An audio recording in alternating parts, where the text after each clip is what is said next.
The air down there is always cold. Not just cool, but a deep, penetrating cold that seems to seep into your bones, no matter how many layers you wear. It carries a scent too, a mixture of damp earth, something metallic, and an undertone I could never quite place. Like old fear, maybe. That's where I worked, 24 feet below the surface, in a place they called the archive. It wasn't just a job, it was a descent into something else entirely. And they had rules, 4 of them, never fully explained, whispered more than spoken, and enforced with an unnerving, silent intensity. It started like any other job search. I was fresh out of college, drowning in student debt, and desperate for anything that paid above minimum wage. The ad was nondescript, buried deep in the online listings. Archival assistant, unique environment, discretion essential. No company name, just a P.O. box for applications. Curiosity and a shrinking bank account led me to send my resume. The interview was even stranger. It took place in a small, windowless room, the address given only an hour before. A woman, her face obscured by shadows in the dimly lit space, asked me questions that had nothing to do with my resume. Do you startle easily? How do you handle isolation? Are you comfortable with silence? I remember shrugging, trying to appear confident, but a chill had already begun to settle in my stomach. She offered me the job on the spot, the pay surprisingly generous. My first day, I was handed a thick leather-bound manual. Page 1, in stark, precise lettering, listed the rules. Rule number 1, never deviate from your assigned path. The archive was a labyrinth, miles of subterranean tunnels, carved out of the bedrock, lined with shelves stretching to an unseen ceiling. Each shelf held untold volumes, ancient texts, forgotten records, objects that seemed to hum with a silent energy. My job was simple, retrieve and refile. I was given a map, a headlamp, and a small battery-powered cart. The map was a grid, each sector meticulously numbered. My path, marked in red, was a serpentine route through a specific section, never crossing into others. There are areas not meant for human eyes, my supervisor, a taciturn man named Mr. Silas, had said, his voice flat, devoid of emotion. Keep to your path, always. I tried to follow it, of course. For the first few weeks, the routine was monotonous, almost calming. The rhythmic whir of the cart, the soft click of pages as I cross-referenced, the pervasive silence. But then, things began to shift. Shadows seemed to deepen unnaturally in the periphery of my headlamp.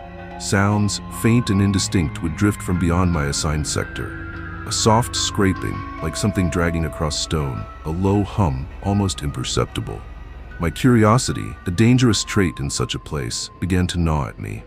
One afternoon, while retrieving a particularly heavy tome from Sector 7G, I heard it clearly, a low, mournful sigh, just beyond the wall. It wasn't human. It was too deep, too resonant, like the earth itself was breathing. My hand instinctively reached for the boundary of my path. I pulled it back, a cold dread washing over me. Mr. Silas's words echoed in my mind. Always. Rule number 2. Do not acknowledge the other workers. This rule was the most unsettling. There were others I knew, but I rarely saw them. Our shifts were staggered, our paths designed to intersect minimally.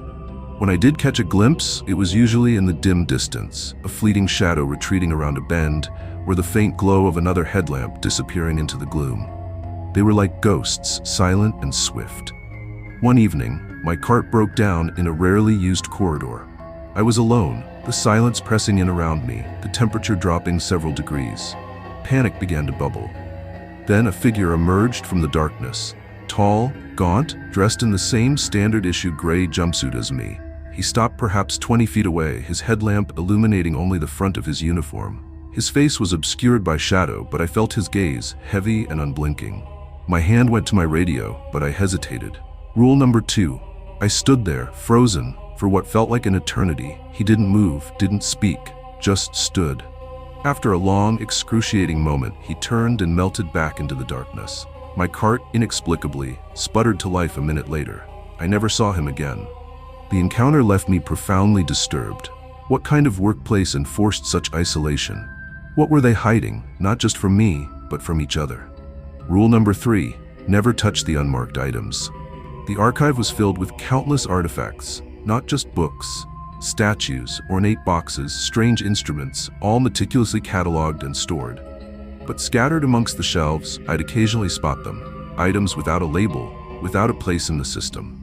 a small, polished stone that seemed to pulse with a faint light. A wooden carving, twisted into a grotesque, unknowable shape.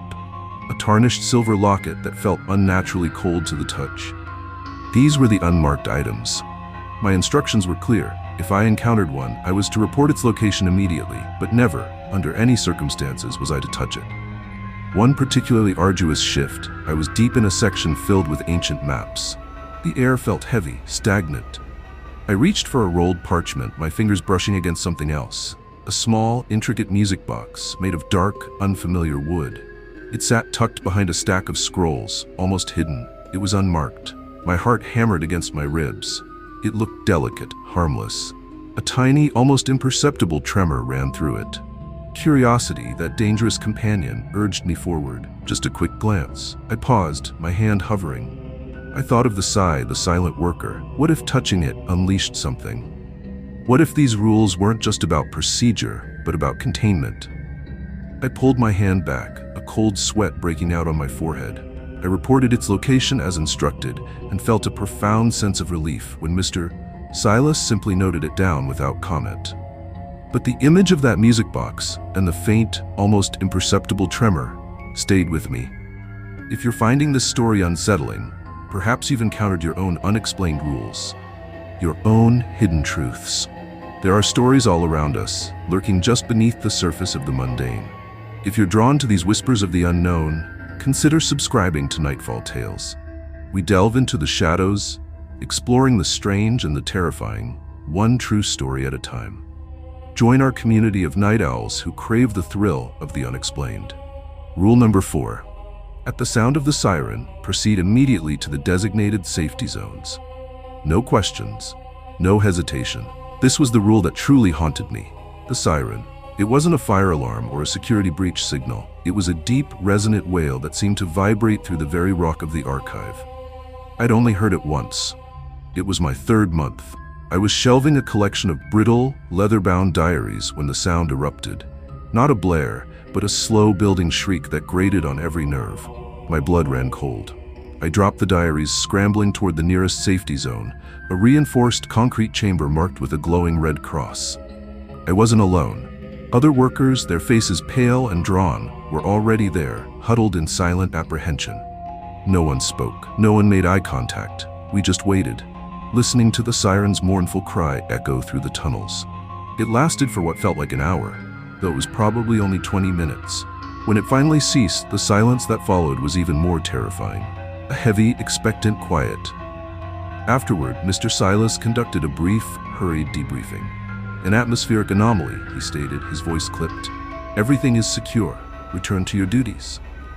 But his eyes, I noticed, darted nervously around the room, a flicker of something I couldn't quite decipher.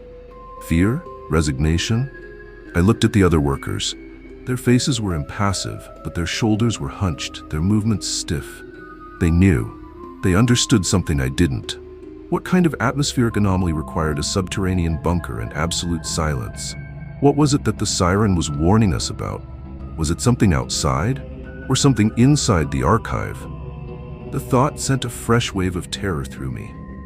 The rules, I realized, weren't just about maintaining order. They were about survival. They were about something that existed in the shadows, something that roamed the unassigned paths, something that resonated with the unmarked items, something that the siren was meant to protect us from. I started paying closer attention to the manual. It was filled with diagrams of ventilation systems, geological surveys, and detailed protocols for handling unstable energy signatures. Unstable energy signatures. The phrase sent shivers down my spine. Was that what the Psy was? Was it what moved through the unassigned paths? My last day at the archive was uneventful, almost anticlimactic. I had given my 2 weeks' notice, citing personal reasons. Mr. Silas nodded, his expression unreadable. No questions. No farewells. Just a final, silent nod. As I walked out of the heavy, reinforced steel door for the last time, the cold air that always lingered in the entrance seemed to follow me. I never looked back. But the archive and its unexplained rules stayed with me. The scent of damp earth and something metallic, the pervasive cold, the echoes of that mournful siren. I often wonder about the other workers. Do they still follow their assigned paths? Do they still huddle in silence when the siren wails? And what about the unmarked items? What secrets do they hold? I left the archive, but a part of me, a small, cold, terrified part, still feels trapped beneath the earth, listening for the next sound, waiting for the next rule to break. Some mysteries are better left buried, but some, like the archive, refuse to stay quiet. They whisper from the depths, reminding you that there are things in this world that defy explanation, things that demand obedience, and things that, once encountered, never truly let you go. And sometimes, the most terrifying truths are the ones we're told not to ask about.